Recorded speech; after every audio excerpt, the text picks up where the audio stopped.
Students, today we are going to study the chapter that is direct and bending stresses.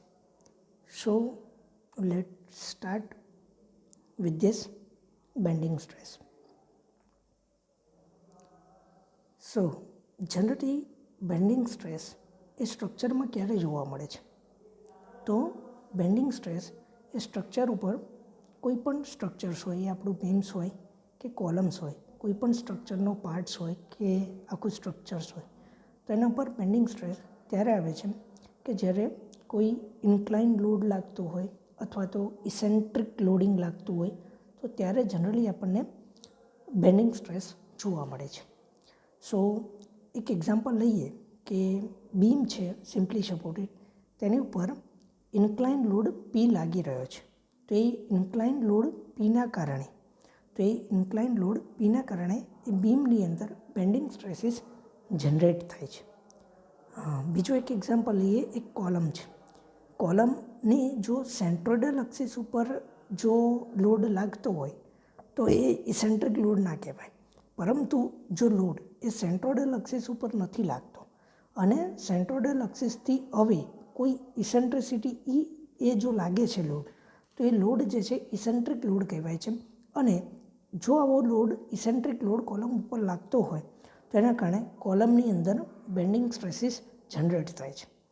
તો generally direct stresses તો columns કે બીમ્સમાં લાગતા જ હોય છે. ઇન એડિશન ટુ ધેટ આવા ઇસેન્ટ્રિક અને ઇન્ક્લાઇન લોડિંગના કારણે બેન્ડિંગ સ્ટ્રેસ પણ જનરેટ થાય છે. તો આ ડાયરેક્ટ સ્ટ્રેસ પ્લસ આ બેન્ડિંગ સ્ટ્રેસ, આ બંનેની કમ્બાઇન ઇફેક્ટ આપણે જોવી જરૂરી છે, અને એટલા માટે આપણે કમ્બાઇન સ્ટ્રેસને સ્ટડી કરીએ છીએ. તો કમ્બાઇન સ્ટ્રેસ જે છે એ આ ડાયરેક્ટ સ્ટ્રેસ પ્લસ અથવા તો માઇનસ આપણે બેન્ડિંગ સ્ટ્રેસ કરી શકીએ છીએ. તો બેઝિકલી આપણે સ્ટ્રેન્થ ઓફ મટીરિયલમાં સ્ટ્રેસની બેઝિક ડેફિનેશન શું છે એ આપણે સમજી ચૂકેલા છીએ. તો જોઈએ કે સ્ટ્રેસ એ બીજું કશું નથી but load divide by cross sectional area છે.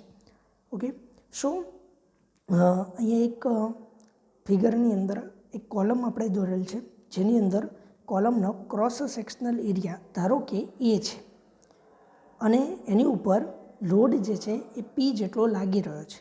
તો એ load P divide by cross sectional area એ, તો એ આપણને શું આપે છે? સ્ટ્રેસ આપે છે. સો એ જ રીતે આપણે સ્ટ્રેન્થ ઓફ મટીરિયલમાં એક ઇક્વેશન સ્ટડી કરેલું છે, જે છે M/I will be equal to E/R that will be equal to sigma by Y.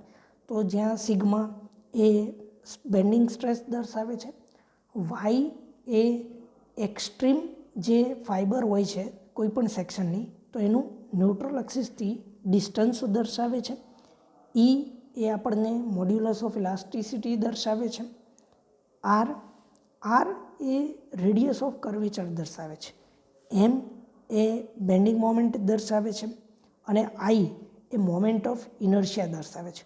આમાંથી જો આપણે સિગ્માને ઇક્વેશનનો કરતા બનાવીએ તો sigma will be equal two MY/I થશે. ઓકે, તો આ જે છે એ બેન્ડિંગ સ્ટ્રેસનું ઇક્વેશન થયું. હવે આ ઇક્વેશનને જો આપણે વધારે સિમ્પ્લિફિકેશન્સ કરીએ, ઓકે, તો શું થશે? આ વાય જે ઉપર છે M મલ્ટીપ્લાય બાય વાય છે, તો એમાંથી વાયને આપણે આઈના ડિવિઝનમાં લખી શકીએ. સો એને આપણે આ રીતે sigma will be equal to M divide by I/Y લખી શકીએ. તો આ જે I/Y છે ને એ બીજું કશું નથી બટ બેઝિકલી એ જ આપણા માટે સેક્શન મોડ્યુલસ છે. તો સેક્શન મોડ્યુલસ એક સેક્શનની પ્રોપર્ટી છે કે જે અલગ અલગ પ્રકારના સેક્શન, જેમ કે કોઈ સેક્શન રેક્ટેન્ગ્યુલર છે તો એનું સેક્શન મોડ્યુલસ અલગ હશે, કોઈ સેક્શન સર્ક્યુલર છે તો એનો સેક્શન મોડ્યુલસ અલગ અલગ હશે, કોઈ સેક્શન ટ્રાયંગ્યુલર છે તો એનો સેક્શન મોડ્યુલસ અલગ અલગ હશે. પ્લસ અલગ અલગ એક્સિસ માટે, જેમ કે એક્સ એક્સિસની અબાઉટમાં સેક્શન મોડ્યુલસ અલગ થાય, વાય એક્સિસની અબાઉટમાં સેક્શન મોડ્યુલસ અલગ અલગ થશે.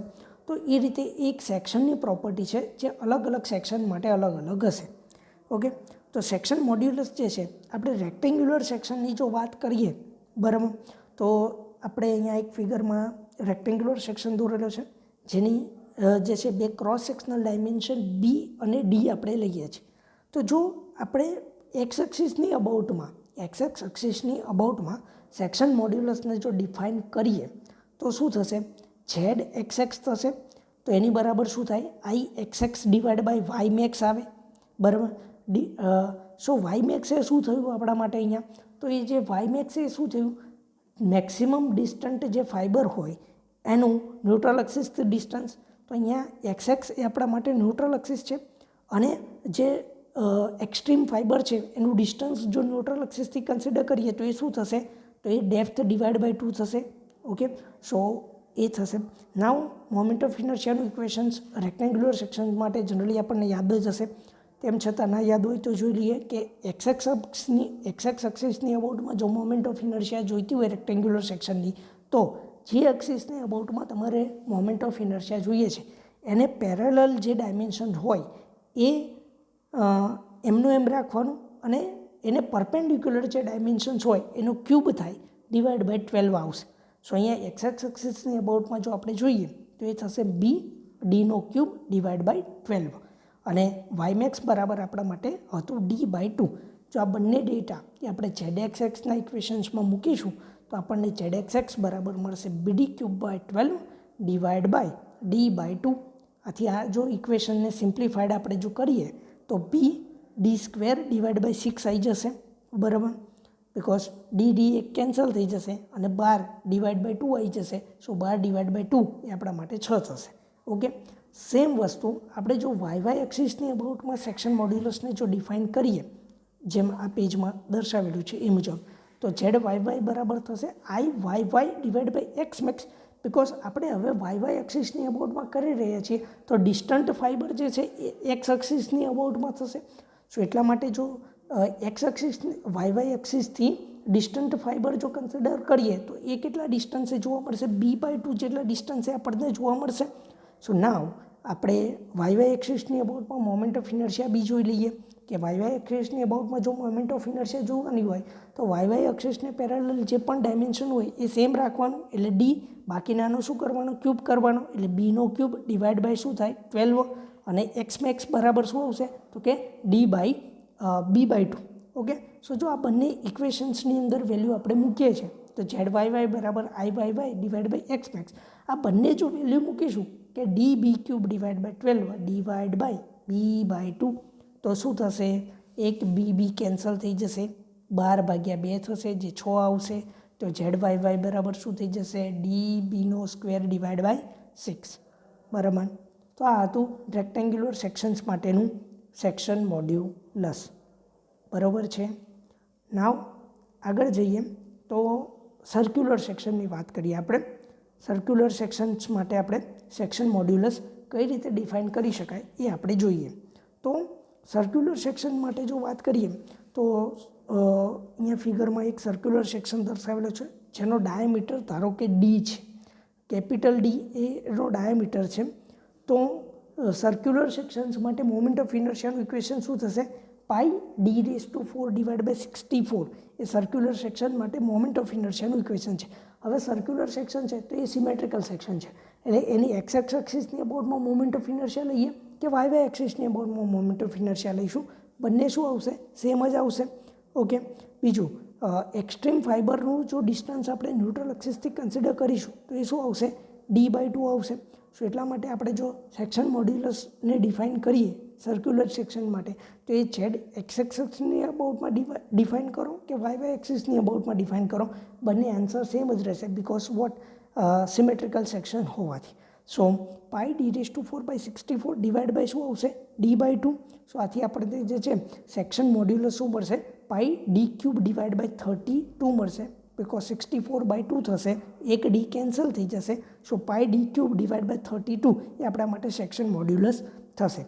ઓકે, સો આ હતું આપણે સેક્શન મોડ્યુલસ. બે વેલ લર્ન સેક્શન હતા, એક રેક્ટેન્ગ્યુલર સેક્શન અને બીજો એક સર્ક્યુલર સેક્શન. એની અબાઉટમાં આપણે સેક્શન મોડ્યુલસ જોઈ લીધું. ડાયરેક્ટ સ્ટ્રેસીસ શું હોય, બેન્ડિંગ સ્ટ્રેસીસ શું હોય, એના વિશે આપણે જનરલ આઈડિયા મેળવ્યો.